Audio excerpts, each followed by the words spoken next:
Imaginez un monde parfait, une utopie où toutes vos nécessités sont comblées. De la nourriture à volonté, un espace de vie idéal, aucune menace extérieure. C'est le paradis que l'éthologue américain John Calhoun a voulu créer pour une colonie de souris en 1968. Ce projet, baptisé Univers 25, avait pour but d'étudier les effets de la surpopulation sur un groupe social dans des conditions idéales. Les résultats, cependant, furent bien loin de l'harmonie espérée et se sont transformés en un véritable cauchemar, une leçon terrifiante sur le comportement social. L'expérience a débuté avec 4 couples de souris, soigneusement sélectionnés pour leur bonne santé. Ils ont été introduits dans un habitat conçu pour être parfait, un espace pouvant accueillir confortablement plus de 3000 individus, avec des distributeurs de nourriture et d'eau toujours pleins, une température régulée et une absence totale de prédateurs. Au début, tout se déroulait comme prévu. Les souris ont exploré leur nouvel environnement, ont commencé à se reproduire et la population a augmenté de manière exponentielle. Cette première phase, que Calhoun a appelée la phase de colonisation, était une période de prospérité et de croissance rapide.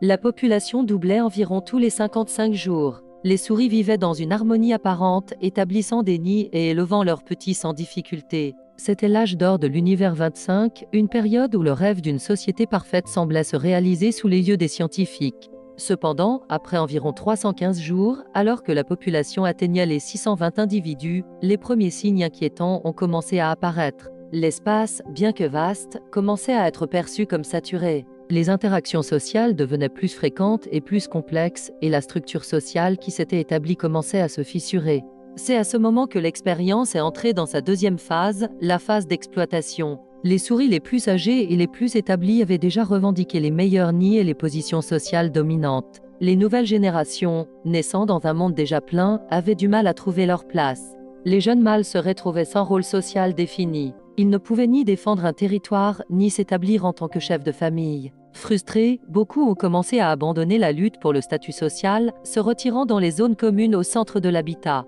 Cette frustration s'est rapidement transformée en violence. Des combats éclataient sans raison apparente, non pas pour le territoire ou les femelles, mais par pur stress social. Les mâles dominants devenaient hyper agressifs, attaquant indistinctement les autres mâles, les femelles et même leurs propres petits. Les femelles, de leur côté, étaient également sous une pression immense. Harcelées par les mâles, elles ont commencé à négliger leurs devoirs maternels. Certaines abandonnaient leur portée, d'autres devenaient elles-mêmes agressives envers leurs petits, allant parfois jusqu'à les attaquer.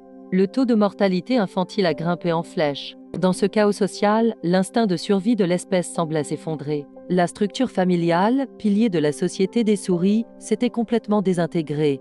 Calhoun a alors observé l'émergence d'un nouveau groupe de souris qu'il a appelé les beaux. Ces mâles, nés dans la phase de chaos, ne participaient à aucune activité sociale. Ils ne se battaient pas, ne cherchaient pas à se reproduire, ne s'occupaient pas de construire des nids.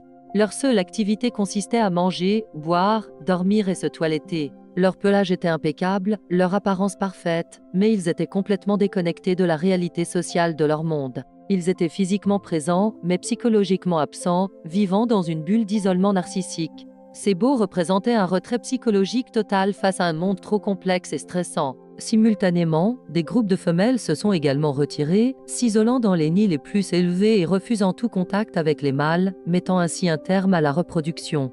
La population a atteint son pic à 2200 individus au jour 560, bien en deçà de la capacité physique de l'habitat. C'est à ce moment que l'effondrement total a commencé. La société des souris était entrée dans sa phase finale, la phase de mort. Le taux de natalité est tombé à 0. Les quelques rares naissances qui se produisaient encore n'étaient pas viables, les jeunes étant immédiatement abandonnés ou tués. La population a commencé à décliner inexorablement, malgré l'abondance continue de nourriture et de ressources. Les derniers survivants étaient les beaux et les femelles isolées, des individus incapables de comportements sociaux normaux et de reproduction. Ils étaient les témoins passifs de l'extinction de leur propre monde, une génération perdue qui avait oublié comment vivre en société. Même lorsque la population est retombée à un niveau très bas, où l'espace et les ressources étaient à nouveau largement disponibles, les souris n'ont jamais retrouvé un comportement social normal. Le traumatisme était trop profond, le tissu social irréparablement déchiré. Ils avaient perdu ce que Calhoun appelait l'esprit de leur espèce. Au jour 1780, le dernier mâle de l'univers 25 est mort. L'utopie s'était éteinte, laissant derrière elle un silence glaçant et une question troublante: qu'est-ce qui a mal tourné ? L'expérience n'a pas échoué à cause de la faim, de la maladie ou des prédateurs. Elle a échoué à cause d'un effondrement comportemental que Kaloun a nommé le behavioral cynique ou puits comportemental. C'est un état où la surabondance de contacts sociaux mène à une rupture totale des comportements qui permettent à une espèce de survivre. Pour Kaloun, l'univers 25 n'était pas seulement une expérience sur des souris, c'était une métaphore puissante, une mise en garde pour l'humanité. Il craignait que la surpopulation et la complexité croissante de nos sociétés modernes ne nous conduisent sur un chemin similaire. L'expérience soulève des questions profondes sur notre propre nature. Avons-nous besoin de défis, de rôles sociaux et d'un but pour maintenir notre santé mentale et la cohésion de notre société? L'abondance matérielle seule peut-elle suffire à notre bonheur?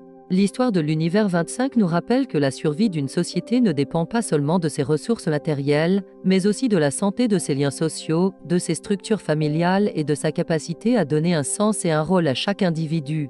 Quand les rôles sociaux disparaissent et que le stress devient insupportable, les individus peuvent se replier sur eux-mêmes, menant à l'isolement, à l'apathie et à l'effondrement des structures qui nous soutiennent. C'est la leçon terrifiante de cette utopie transformée en cauchemar. Cette expérience continue de fasciner et d'inquiéter les scientifiques et les penseurs aujourd'hui. Elle nous pousse à réfléchir à l'urbanisation croissante, à l'impact des réseaux sociaux sur nos interactions et à l'avenir de notre propre civilisation. Pour découvrir d'autres histoires et expériences qui remettent en question notre vision du monde, n'hésitez pas à vous abonner à ma chaîne, Faites Inouï. Ensemble, nous continuerons d'explorer les facettes les plus surprenantes et les plus profondes de notre existence.